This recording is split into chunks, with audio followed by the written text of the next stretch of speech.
ಸ್ವಾಮಿಯನ್ನು ಅನನ್ಯ ಭಕ್ತಿಯನ್ನು ವಿನಿಯೋಗಿಸಿ ಆ ದೇವರ ಕರುಣೆಗೆ ಪಾತ್ರರಾಗಬೇಕೆನ್ನುವ ಕಾಂಕ್ಷೆಯಿಂದಲಾಗಿ ಪರಿವಾರ ಸಮೇತರಾಗಿ ಹೋದವರು ನಾವು. ಸರಿ. ರಾಜಮನೆತನದವರು ಬಂದಿದ್ದಾರೆ ಎನ್ನುವ ಕಾರಣಕ್ಕಾಗಿ ವಿಶೇಷವಾಗಿರುವಂತಹ ಪೂಜೆಯನ್ನು ಸಲ್ಲಿಸಿ ಪ್ರಸಾದವನ್ನ ಕರುಣಿಸಿದವರಿದ್ದಾರೆ. ಪರಿವಾರದವರೆಲ್ಲರಿಗೂ ಕೂಡ ಪ್ರಸಾದವನ್ನು ಹಂಚಿ ಆದಿತ್ತ ಸುರೇಶ್ ನಾಯ್ಕ್ರೆ ಆ ಪೂಜೆ ಕೊಟ್ಟನ್ನು ಕರ್ಕೊಂಬನಿಲ್ಲ ಪ್ರಸಾದ ಮಾಡಿ. ಸುರೇಶ್ ನಾಯ್ಕ್ರೆ ಒಟ್ಟು ಎಲ್ಲೋದ್ರು ಜಾತಿ ಮಕ್ಕಳನ್ನು ದುಡ್ಡಾಡಿದ್ರೆ ಒಳ್ಳೆ ಚಂದ ಕರೆಯುವುದು. ಪೂಜೆ ಕೊಟ್ಟದ್ದು ಅದಲ್ಲ, ಅದು ಬೇರೆ ಮಾರಾಯ. ಇದು ಅಪ್ಪ ಕೊಟ್ಟದ್ದು. ಅಪ್ಪ ಕೊಟ್ಟಿ ಅಪ್ಪ ಕೊಟ್ಟಿ ಇದು ದೊಡ್ಡ ಮಾಡಂಗಿ ಮಾಡಿದಾರ ನೀನೆ ಬಾ. ಮೊದಲ ಪ್ರಸಾದ ಅಪ್ಪನಿಗೆ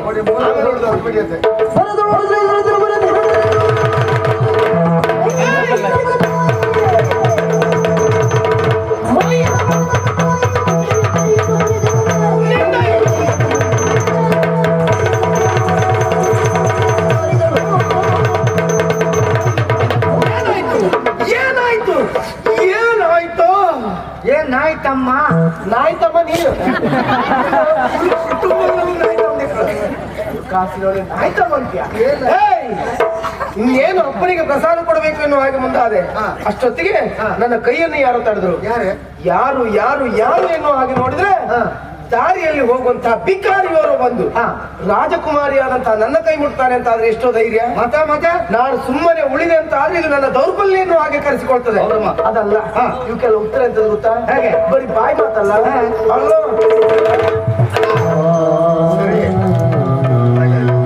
ರಾಜಕುಮಾರಿಯ ಮೈ ಮುಟ್ಟಿದ್ದಕ್ಕೆ ಅನುಭವಿಸು. ಬಾದಲಲ್ಲಿ ತಗೊಂಡಂತ ಹೆಣ್ಮಕ್ಳು ಮೈ ಮುಟ್ಟದೆ ಹಾಗೆ ನಾನು ಮಾಡಬೇಡ. ನಿರಂಜನ, ಶ್ವೇತ ಶುಭ್ರವಾಗಿರುವಂತಹ ವ್ಯಕ್ತಿತ್ವ ನಿನ್ನದ್ದು ಎನ್ನುವ ಹಾಗೆ ಭಾವಿಸ್ತವ ನಾನು. ಅಂದೊಂದು ಸಂದರ್ಭ ನನ್ನ ಪ್ರಾಣವನ್ನೇ ಉಳಿದವ ನೀನಿದ್ದೀಯ. ಯಾವುದೇ ಉದ್ದೇಶವಿಲ್ಲದೆ ಎಂತ ಕೆಲಸಕ್ಕೆ ಅವರ ಮಾಡುವವ ನೀನಲ್ಲ ಎನ್ನುವಾಗ ಮನಸ್ಸು ಹೇಳ್ತಾ ಉಂಟು. ಯಾಕೆ ಹೇಗೆ ಮಾಡಿದಿ ಪ್ರಭು? ಏನು ಯಾರಿಗೆ ನನ್ನ ಮೇಲೆ ವಿಶ್ವಾಸ ಇದೆ ನನಗಂತೂ ಗೊತ್ತಿಲ್ಲ. ನನಗೆ ನಿಮಗೆ ನನ್ನ ಮೇಲೆ ವಿಶ್ವಾಸ ಇದೆಯಲ್ಲ ಅಷ್ಟು ಸಾಕು ಪ್ರಭು.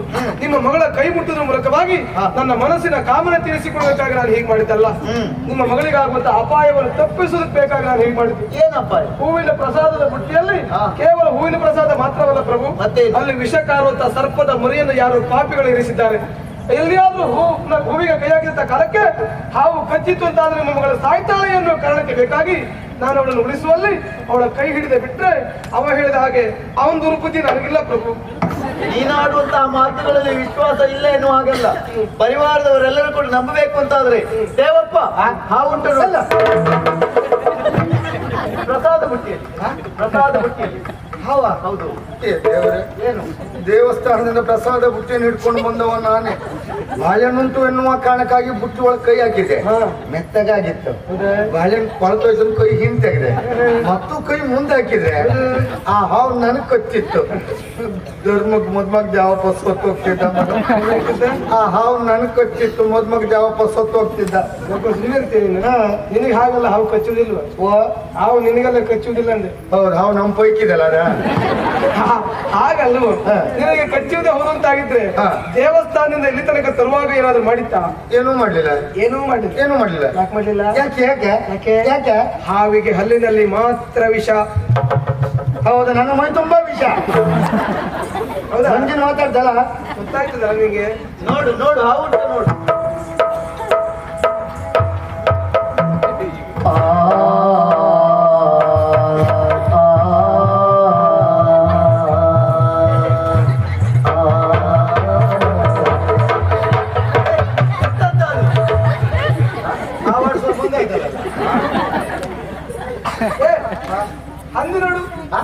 ಹಂದಿ ನೋಡು ಅಂದೆ ಮಹಾರಾಜರೇ.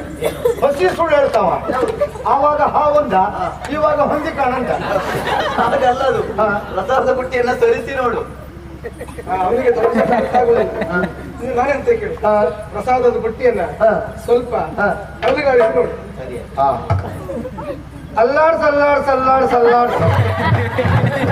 ಮೇಲೆ ಕೆಳಗೆ ಅಲ್ಲಾಡ್ಸ್, ಆಚಿ ಈಚಿ ಅಲ್ಲಾಡ್ಸ್, ಅಡ್ಡ ಹೋಯ್ ಅಲ್ಲಾಡ್ಸ್, ಅರ್ಧವೇ ಅಲ್ಲಾಡ್ಸ್, ಚೂರೇ ಅಲ್ಲಾಡ್ಸ್.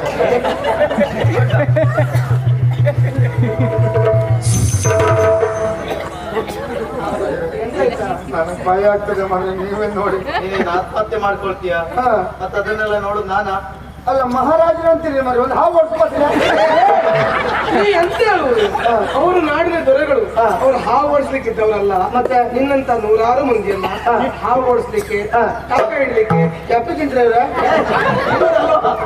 ಓಡಿಸ್ಲಿಕ್ಕೆ ನಿನ್ನಂತವ್ರು ಇಟ್ಕೊಳ್ಳುವುದು ಅಂತ ಹೇಳಿದ್ದು. ಹೌದಾ? ನೀನಾದ್ರು ಓಡಿಸಬಾರ. ನನಗೆ ಆಗುದಿಲ್ಲ. ಅಲ್ಲ ನಾನು ಹಾವು ಓಡಿಸ್ತೀನಿ, ಕೆಪ್ಪಿ ಇಡಿ. ನೋಡು ನೋಡು. ಮದುವೆ ಮಾಡಬೇಡಿ, ಮೈ ಮೇಲೆ ಬಿಟ್ಟ ಮತ್ತೆ ಮತ್ತಂಗ್ ಸಿಟ್ಟು ಮೊದಲು ಮಾತು ಹೊಟ್ಟೆಯ ಇಲ್ಲ ಬಾ. ನೋಡಿಲ್ಲ ಎಂದಿಲ್ಲ. ಹೌದಾ?